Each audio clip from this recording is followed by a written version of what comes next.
Hello, everyone, and welcome to another episode of Selling Greenville, your favorite real estate podcast here in Greenville, South Carolina. I'm your host, as always, Stan McCune, realtor right here in Greenville. You can find all of my contact information in the show notes. You need to reach out to me for any of your real estate needs in Greenville or outside of Greenville. Actually, a lot of my closings right now are in Spartanburg, Anderson, all over the place. So people that are from outside of the area might not fully understand this, but Greenville, small market, we cover a lot of territory here. In fact, Greenville County itself, you go from the northern part of Greenville County to the absolute southern tip of it, you're probably driving over an hour. I've never actually done the drive, but I believe it's probably an hour 15 or so if you really do it and actually follow the speed limit. So yeah, keep that in mind. All of my contact info is in the show notes, and please support this show. Very simple. If you're on YouTube, hit the like button. You can't do it from your phone. You can only do it from a computer. If you're on your phone, well, thank you for thinking about it. But if you're on your phone on Spotify or Apple Podcasts, you can leave a 5-star rating.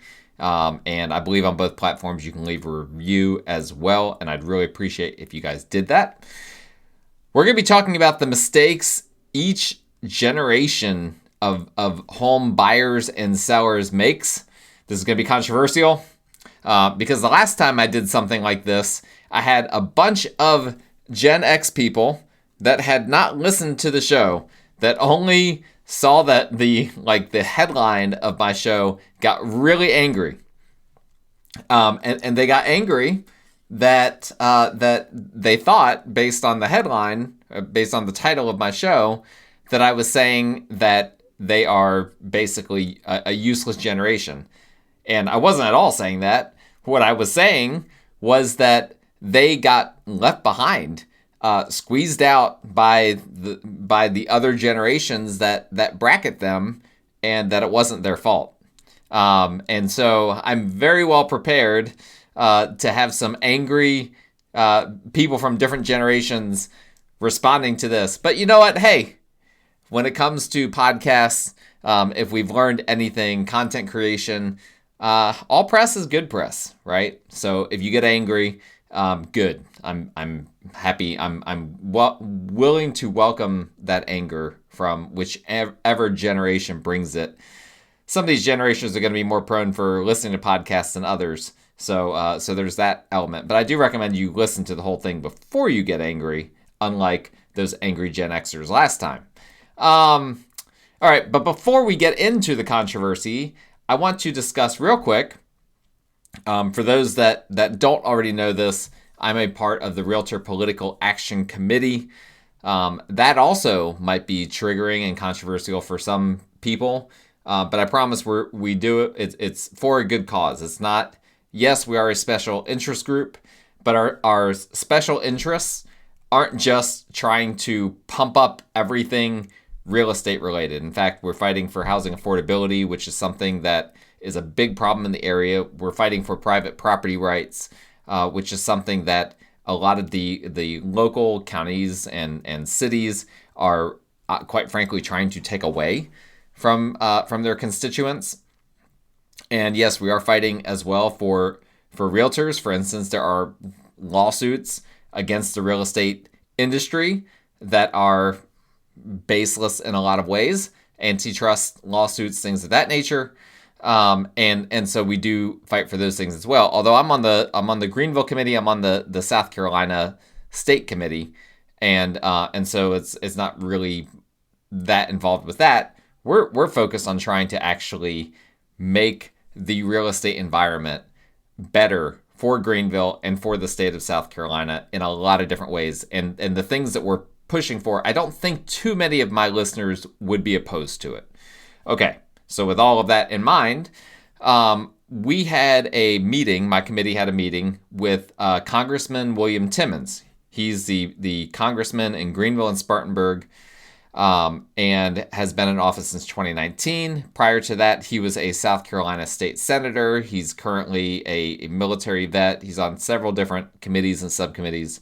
And he's always been very accessible to our committee, to realtors in general, to a lot of people, regardless of what you think about Congressman Timmons. And I know there's a lot of opinions about him. A lot of people don't like him, and a lot of people do like him.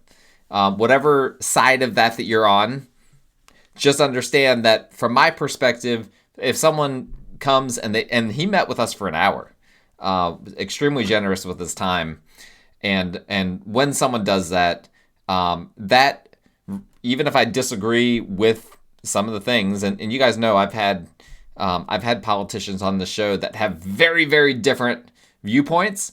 So I don't play those sorts of games where it's like you have to agree with me on everything in order for me to have a conversation with you. That's just not my personality. So he was very generous with his time, met with our committee on Friday of this past week, and shared a lot of very extremely interesting things that I'm not going to be able to get into in the show. But there's one thing that's very timely that I do want to get into, and that is the government shutdown. Did an episode on that just a few weeks ago, and there's a lot of headlines about, well, it might end this week. It might end, blah, blah, blah, blah. And there's prediction markets now. If you guys are familiar with that, you can bet on when the government shutdown is going to end. The days have been increasing, but then last week they started to come down. Well, the news that I have for you is that Congressman William Timmons, who has obviously, he is directly affected by this government shutdown, right? And he was actually very annoyed by it.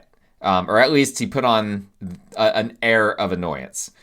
Understand that people in Congress, they, when you have a government shutdown, they can't act like they're happy about it, right? They have to act outraged. And I think that I don't think that he was faking it, because he was talking about how he's got to figure out how to pay his staff. His staff can't be paid when there's a government shutdown, things like that. So it does directly affect him. He's not. He didn't seem too happy about it. And his opinion was that we still most likely have several weeks left of the government shutdown before something is done. And, there's going to be we're right in the middle of the thick of it, debates over SNAP benefits, over some other things that need to be paid sooner than later.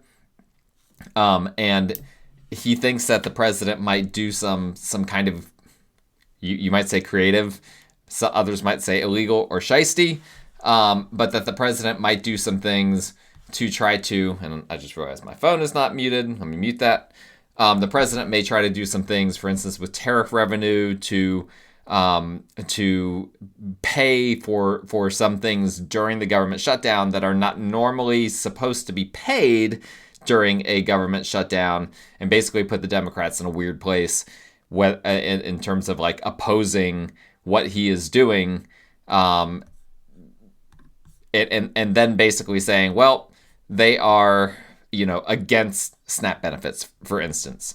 Now, again, he was conjecturing on some of that. I don't know exactly how much inside information that he has at the end of the day, but he is there in Washington. He's been there for 6 years. He was endorsed by the president for his last election. And I think that was a big reason why he won his last election as well. And so, long story short, he thought this government shutdown might go until Thanksgiving, maybe even later. So if you're affected by the government shutdown, thankfully, I haven't had any, knock on wood, any real estate transactions yet that have been affected by it. But a lot of people have. And if you're affected by it, just be prepared that you might need to tread water for a few more weeks, maybe even longer than a few more weeks. So I wanted to give you guys that little update because, again, what you're reading on the media, the media changes what they say every day. But this was directly from someone who is in the closed door meetings and hearing what's happening and has direct access to the president. And so I thought you guys would find that interesting. Okay. let's talk about generations, and let's talk about the mistakes that each generation makes, mostly when it comes to home buying. There are mistakes when it comes to home selling, but I really want to talk mainly about home buying, because that's where kind of we see a lot of the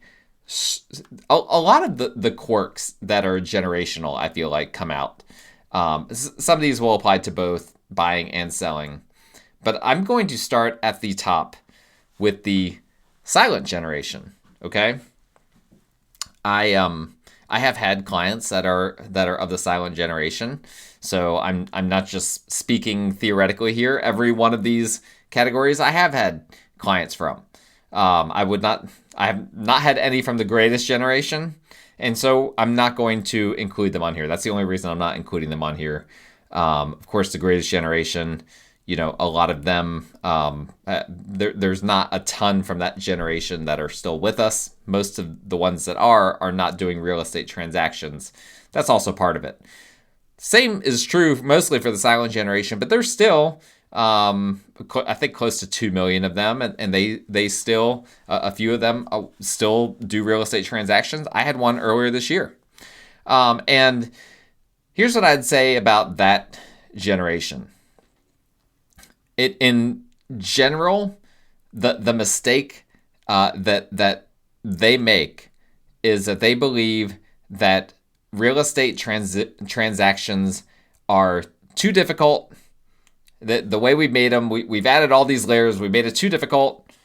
They don't require technology. They don't require experts like inspectors, etc. There's all of these layers, almost like a bureaucracy that have been added on top. A real estate transaction needs to be, it should just be very simple. When I bought my house in the 50s, it was a handshake agreement, and then an attorney filled out the deed, and that was that. Why do we need all of these other things?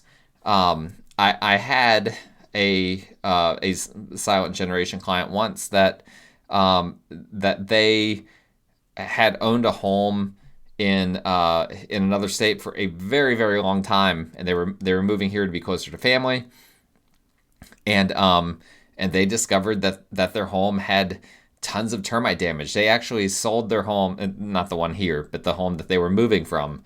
They ended up selling that home for pennies on the dollar of what they were expecting, because they hadn't considered that they needed to they needed to test for termites, that they needed to treat for termites, all of that. And so there's just a little bit of well, things are simpler now than they really are in the mind. And again, I'm talking with really broad strokes here. There's going to be exceptions to everything that I say. So I don't want to make it sound like this is every single person from this generation is like this. Please don't hear that I'm saying that. But these are just general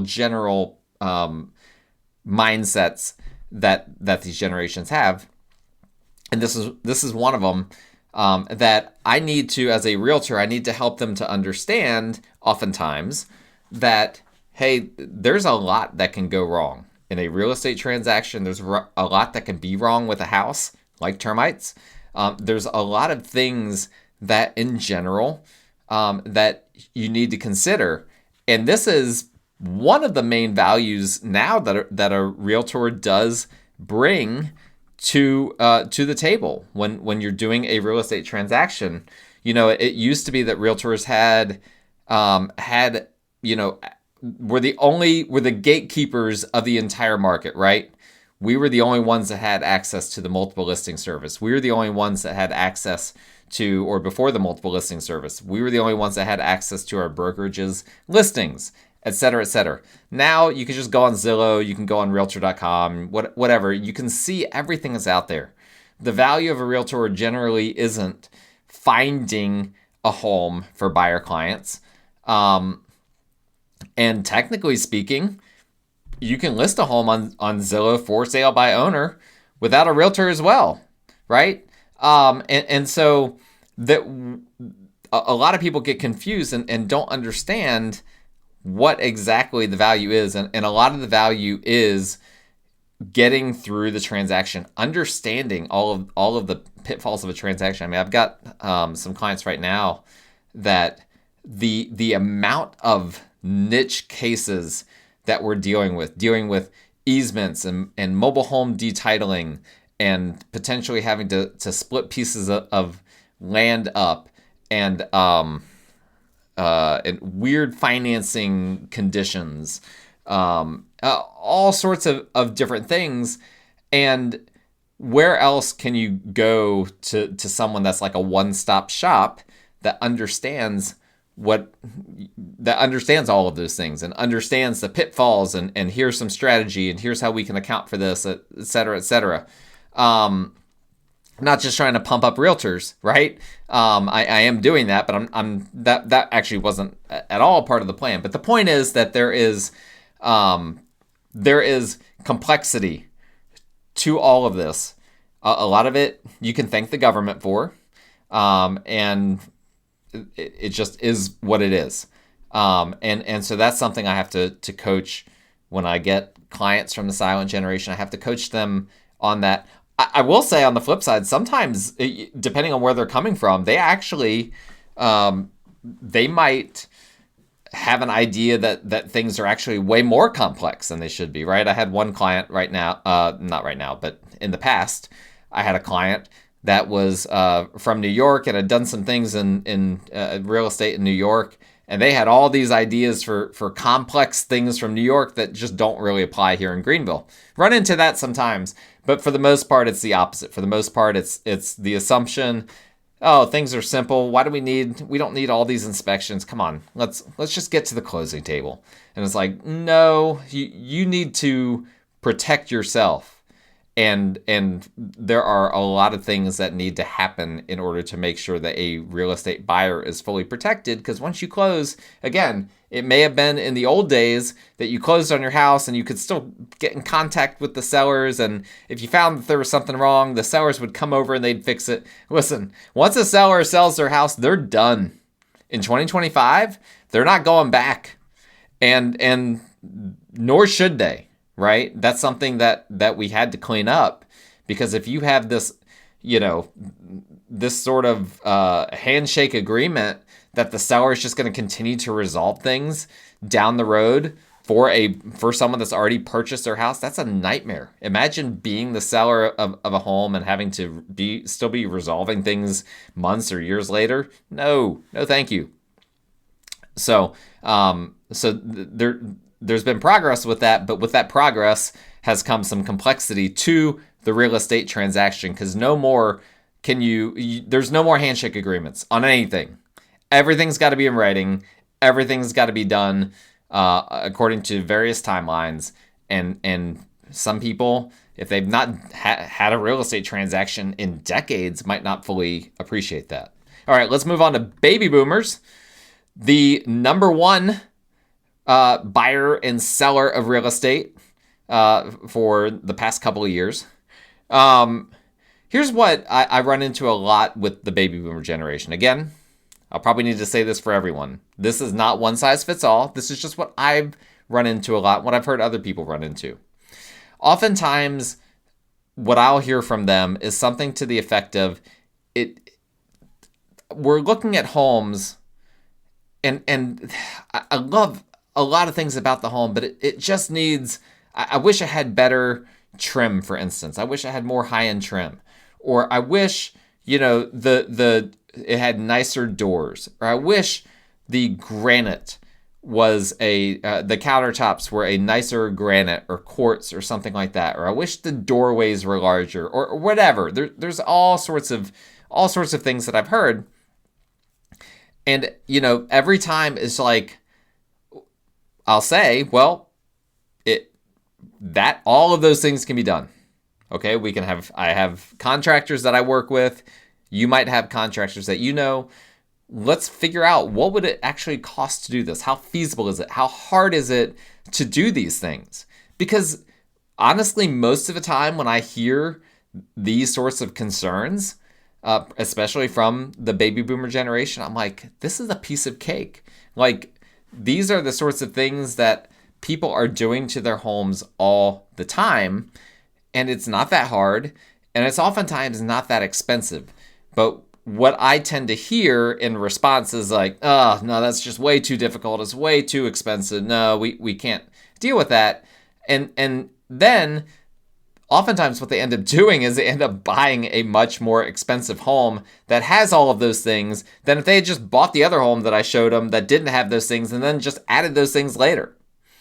And that's fine if someone wants to do that. I understand not wanting to have to do a bunch of updates to a home the moment that you buy it. It completely makes sense to me. And I'm not going to dismiss that at all. But if you're concerned about price point, you really need to be willing to consider actually doing updates. And you can, like, particularly the baby boomer generation right now, they're generally cash buyers. So you're already a cash buyer. So you don't need to worry about, financing conditions or anything like that. You can buy a home that's really inexpensive, that maybe needs some little cosmetic updates. Do the cosmetic updates and boom, you've got a home that is worth a lot more than what you bought it for and a lot cheaper than what it would have been had you bought a home that had all those things to begin with. And that's something I have run into this so many times. And it's just something, again, I try to coach people through this and try to help them to understand, listen, we don't need to get stuck on the condition of the home or on the features and whatnot. There are some things obviously that are harder to change than others, like the layout of the house, right? Once you start taking down walls and adding walls and whatnot, that gets really complicated because now you've got to move potentially electrical plumbing, you've got to patch ceilings and blend those in, you've got to patch flooring, make that work. That's a whole thing. But we're talking about countertops, we're talking about appliances. Like, these are the sorts of things that I've heard. Trim, door sizes, the being able to, and another one for people that are not as mobile, access, being able to get into the shower, right? If the shower has a certain lip, you can replace a shower, right? A few $1,000s to replace a shower. Would you rather do that? Or would you rather try to hold out for the one in, 1,000 home that has exactly what you're looking for, exactly in the area that you're looking, and you're potentially going to be bidding against others looking for that same thing since it's so rare, and you're going to end up having to pay a premium for it? Would you rather do that? So I try to coach people through this. Sometimes they listen, sometimes they don't. But at the end of the day, it's not my job to tell them what to do. I simply offer my thoughts, my feedback, my advice, however I can help, and then the client has to decide. Gen X, the people that like to get angry at my YouTube channel, whenever I talk about them, sorry guys, not trying to throw shade at you. Here's the thing I hear most from Gen X. This is an interesting one. I hear the most from them that they need to save up for a large down payment in order to be able to afford a house. Now, I don't want to, I am regardless of what you think about Dave Ramsey, I have mixed feelings on Dave Ramsey as a personality and on some of his extremely conservative advice. But I am a Ramsey trusted real estate professional. I've gone through their training and all of that. I fully understand the value of having a low loan to value type of situation where you've got a large down payment, you're not paying PMI, your monthly payments are not as high as they could be. I fully understand all of that. But what I've run into multiple times is people get fixated on this large down payment idea. What ends up happening is the market starts appreciating in a way that, well, before my large down payment was going to be $40,000, right? They're trying to get to maybe 20% down. And maybe, they're looking at $200,000 homes, which in Greenville doesn't get you a whole lot, right? Because our median is well above 300 at this point. But let's just say 40,000 for the sake of argument. $40,000 down payment. But they don't have that. Maybe they've got 30,000. It's like, well, in a year, we'll be able to save that extra 10,000 and get to 40. Then we'll be able to buy the house. Well, a year goes by, and now the type of house that they're looking for now costs $225,000. So now, actually, they need 45 in order to hit the 20% down. So now they're $5,000. Even though they saved $10,000, they're still behind. They're still behind by $5,000. So now they're waiting a little bit longer. Well, guess what? The market appreciates some more. Now they save that $5,000. Now they still can't afford it. Now they need a $50,000 down payment. And well, thank goodness the market finally slows down. Well, the market slows down because the economy is slowing down. Now these people don't have overtime, or maybe even they lose their jobs. I've had clients lose their jobs the past year. And now they can't buy any house. And so this is something that is something that bothers me a lot of times, because it's like the United States is very unique in terms of our mortgage structure, right? That you could get a 30-year loan with 5% or less down. Incredible. A 30-year fixed rate mortgage. Your mortgage payment will never ever go up, with the exception of your escrows. If your mortgage payment is paying your homeowner's insurance and your property taxes, you might see your monthly payment go up because one of those or both of those things went up. Otherwise, you've got a fixed rate mortgage. Your loan itself is going to be fixed for 30 years. Other countries don't have this. This is a uniquely American convention. And it bothers me that people will sometimes miss, in my opinion, the forest for the trees, because they're just trying to hit a certain number, right? 20%, that's such a common number, but it's just a number. Like, there's no data behind that number that says, well, this is the magic number that will cause you to never foreclose. There's nothing like that, right? That's a number that helps you to avoid PMI usually in most loans, but there's plenty of loans out there that don't have PMI as well. Southern First Bank right now is offering a 0% down, no PMI loan, and it's not restricted to any specific location. Like, you can get that in downtown Greenville. So people get fixated on a certain number for whatever reason, and then they end up getting into this state of paralysis where they can never start looking at homes because they're trying to chase this number. And once you start to chase a number, good luck. It's really hard. It's really hard to catch that number that you're trying to chase, because, again, the market usually is appreciating. At least in Greenville it is. I know other markets in the United States right now aren't. Greenville is still appreciating. Not at the clip that it was a few years ago. But, I mean, we just did the market stats episode. I believe the last month was what? It was like 3.5% year-over-year appreciation.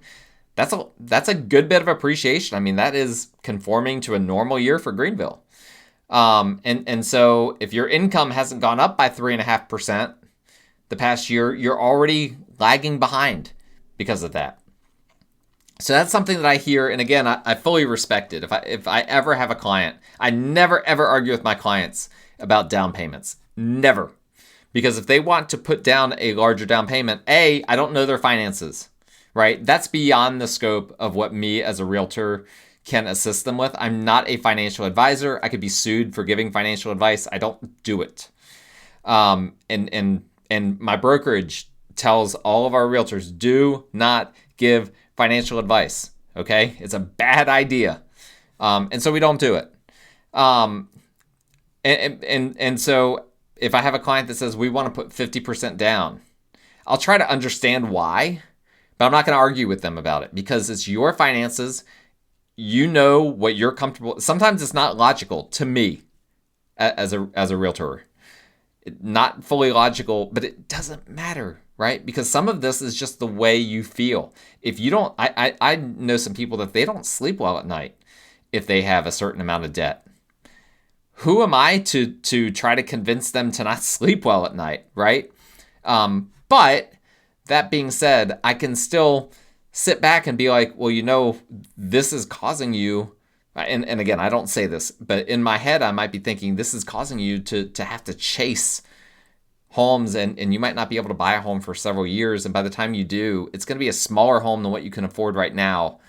Not as nice of a home as what you can afford right now. Is that the best decision? Again, that's the decision. That's not my call at the end of the day. That's the call of the buyer. Millennials, my generation, so I can say whatever I want here, right? I can be mean. The thing I hear most from millennials is that 2008 will repeat itself. So I'm just waiting for the next crash. And, this is a very millennial thing, right? And by the way, I should go back to Gen X for a second. Why I think that they have a tendency for being down payment obsessed is I think comes back to the fact that their generation tended to be dealing with debt, either their parents' debt or their debt, school student loan type of debt, going through multiple different recessions, which most people in Gen X did go through. I think they had to learn to be more frugal, and that's why a lot of that large down payment stuff happens. For millennials, very similar. There's this obsession with the 2008 global financial crisis and that it's going to repeat itself, and that's because all millennials went through it, right? We all went through it. We all experienced it. It was one of the most formative things for my generation. I literally graduated college in 2008. I went to Bob Jones. Bob Jones what is like this I'm not going to say what I want to say here, but it's like a fortified castle, right? Barbed wire pointing in. I literally, this is embarrassing for me to say, but nobody on campus was talking about the recession when I graduated in May of 2008. I had no idea we were in a recession. I had no idea. We didn't have TVs at Bob Jones. There was no news. I didn't have time to be like researching the news. I didn't care about the news.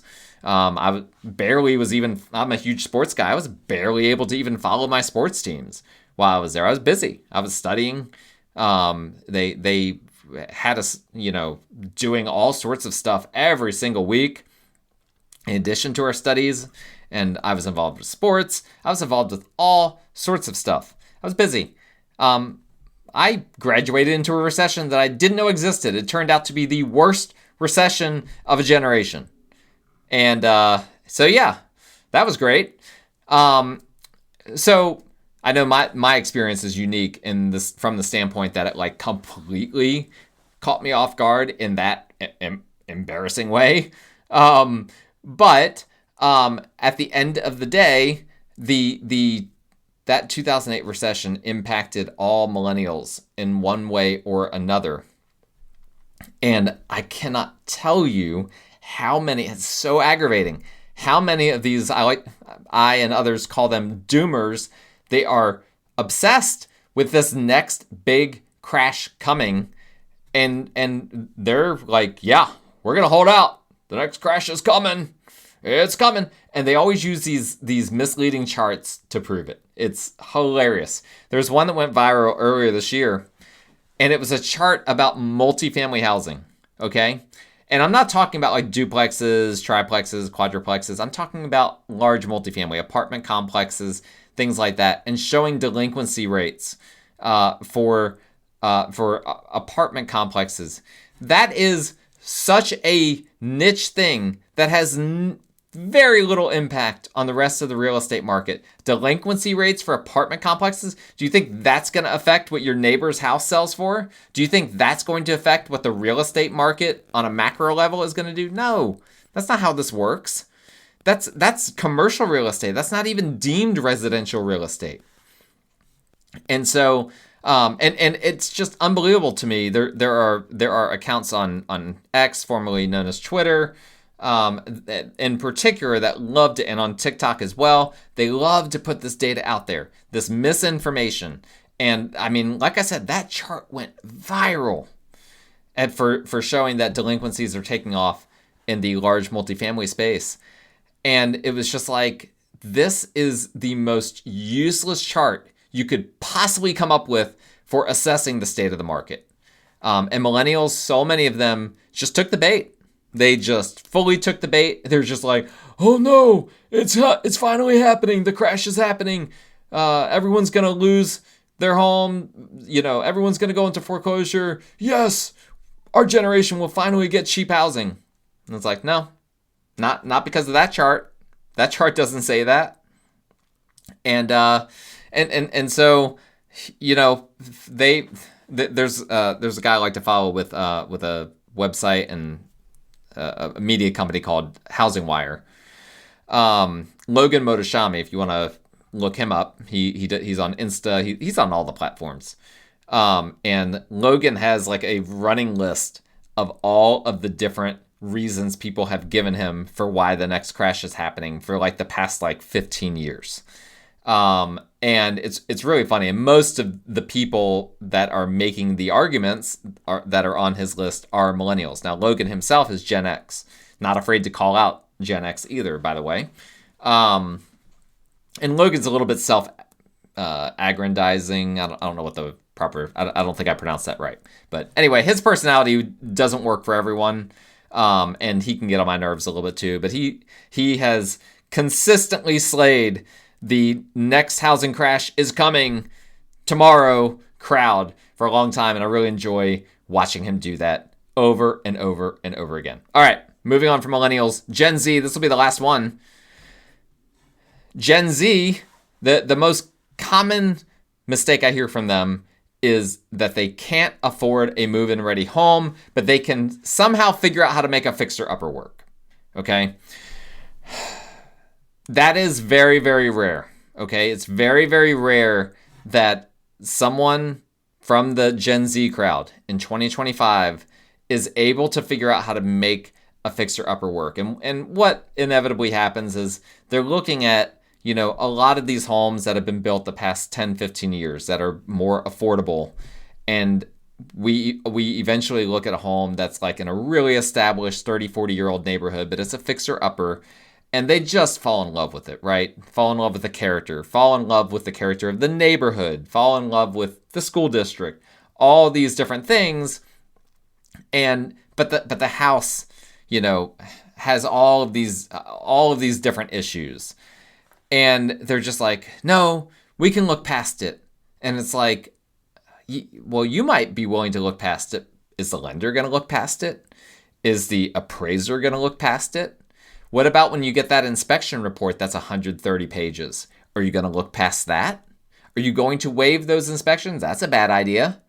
And so usually I end up talking people out of these sorts of situations, and it's pretty easy to do it, right? I just start pointing out all the problems.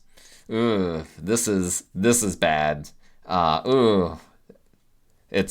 They don't have updated electrical. This is a 100 amp service. If you start to run all of your different things at the same time, you're probably going to start to see your lights dim, and things are not going to work as well as they should.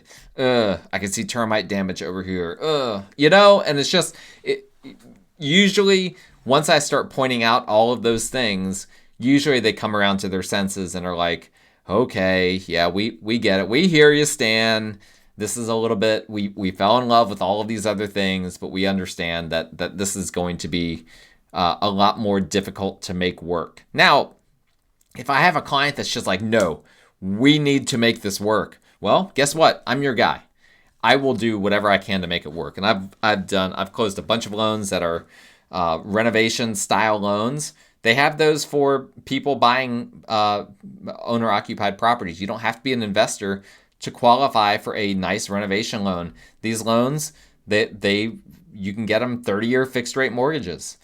That allow you to bake in renovations into the loan, and then that allows the lender to basically look the other way as to the condition of the property. They're complicated though. It's not the easiest thing. You have to have a contractor, a licensed contractor. The licensed contractor has to provide a bid. And I can't remember if they've changed it in recent years. You have to get multiple bids. That might be a thing too. But then that contractor has to fill out tons and tons of paperwork, and then they have to stick to that bid. Like if we have a COVID type of situation where material costs and labor costs skyrocket, that contractor can't adjust his bid. And so not all contractors even want to do that, want to take on that sort of work. So there's just a whole lot of things that you have to account for. But again, this is where my value as a realtor can come into play, because my very first home that I bought with a 203K renovation loan.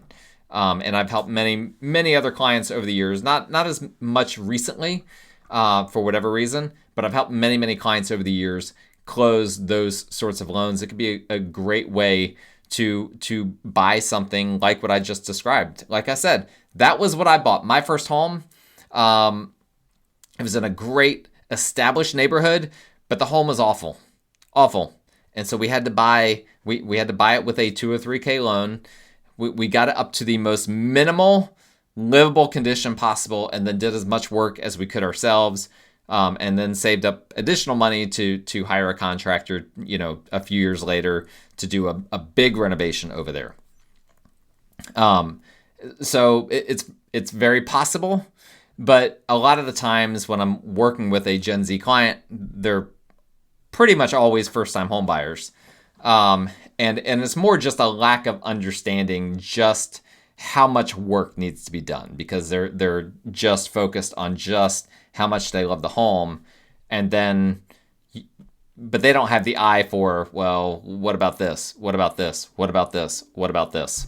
And so oftentimes when you're a first-time home buyer, Gen Z or not, right? A lot of millennials are first-time home buyers right now. The average first-time home buyer is 38 years old. That's millennials, right? That's only 1 year younger than me. So we're dealing with first-time home buyers here, and there's just a lack of experience that's involved with that, and the end result is a lot of them need to just understand you're not going to buy your perfect home as your first home for the most part. You're going to have to compromise, most likely, right? Especially the way prices are right now. Most of the time they have to compromise unless they're getting funds from parents or something like that. I've seen that happen. That's a great way, if you're a parent that is well off and you have kids that are looking for the first home, please help them out. Please do that. They need help. This economy is not designed for, the 22 to 25-year-old making $40,000 to $50,000 a year. This economy is kicking their butts. They're going to be stuck in that rent cycle. There's a reason why the average first-time home buyer is 38 years old, stuck in a cycle that left them behind at the end of the day.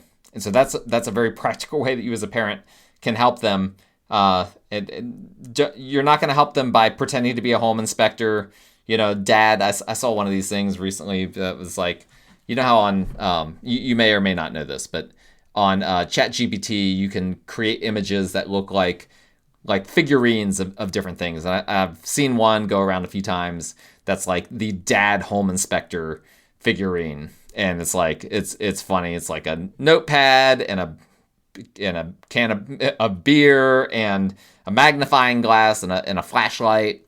And anyway, it's funny. It makes the point that a lot of dads think that they're home inspectors. A lot of dads think that they know financing and that they know the real estate market and et cetera, et cetera. And I can say all these things because I'm a dad too. They don't know those things. They don't. Their dads are experts in a lot of things. This is not one of them for the most part. And so I don't know where I was going with any of that. just spent 5 minutes trashing dads. Sorry, dads. Don't be that type of dad, right? Help your kids out financially, not trying to be some sort of expert that you're not. right? But Gen Z, to put a bow on it, they have to recalibrate their expectations oftentimes. And maybe that first home is, a townhome, for instance, or a much smaller home than they planned on. But in theory, it'll grow in value, allow them, they can make their payments comfortably. It'll grow in value. And then, when they have their first kid or whatever the case may be, when they get tired of that area or they have a job placement kind of thing, they can sell that home for a profit and move on to the next one that maybe is the one that they were hoping to get the first go around. So that's it for today's controversial generational episode. Please leave all of the hate in the comments. I'm here for it. I'm ready for the hate. You can comment on YouTube. Please like it, right? Like it. Don't dislike it. If you want to comment something you don't like, totally fine. And I will look at that, by the way. I'll look at it. I will respond either with my own comment under your comment or by just liking it or something like that. Please rate, review, all of those good things. And just a reminder to you guys, as always, my contact information is always in the show notes. Need a realtor that understands all of these different things and can help you navigate them in your head, in real life, through a transaction. I'm your guy. Thank you guys for tuning in. We will talk again next time.